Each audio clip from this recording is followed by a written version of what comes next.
So let's try to. I wanted to ask just two more questions, right? One is, you mentioned that very early on that the PAP has certain advantages, right? And one of the things that maybe you don't experience, but I know other colleagues of yours experience, is that people don't want to take photos with opposition candidates or MPs sometimes, right?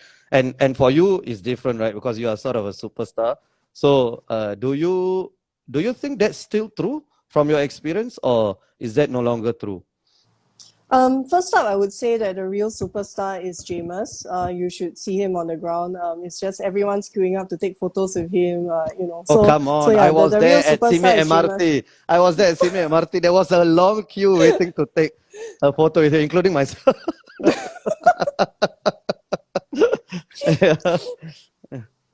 Yeah. Okay. Sorry, where were we? It's okay. So the superstar, you said Jamus was the, in your false Yeah, Jamus humility, is you the say Jamus is the superstar. real. No, Jamus is the real superstar. I mean, yeah, he's just all around like just very, very popular, and I think deservedly so, because it's not just his credentials or his eloquence, but it's also the fact that he works so hard day in, day out on the ground.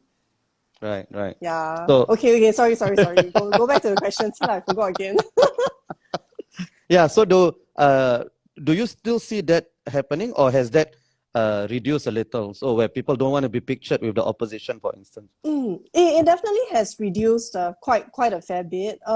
So just sharing my own personal experience, right? When I started volunteering in opposition politics in 2009, and I was doing house visits or even market walkabouts then, people would literally threaten to call the police on me. Whoa. Yeah, or they would see me and they would go, no, and then they would just like, bang the door. So it was very scary. Wow. I mean, as in, it is quite funny now when you look back on it. But I think back then it just really hit home that it was very, very difficult to be in an opposition party in Singapore. And there's always a sense that, if you join these parties, then, are you a lunatic, or, are you just like really crazy or something? And that's a feeling that I've had to sit with, because I felt that if I felt so strongly about this, but I still wanted to be involved in this, then does that make me a lunatic, or am I crazy for doing so, like with the way people are responding to me, because they wouldn't respond to me like that elsewhere in any other setting, right? Right. So that has definitely changed so much, especially since 2020. I think these days when we walk, people are saying to us, thank you for walking, thank you for visiting us, thank you for doing the work that you do. And that kind of appreciation is just so breathtaking. And I always say to them, we never take that support for granted.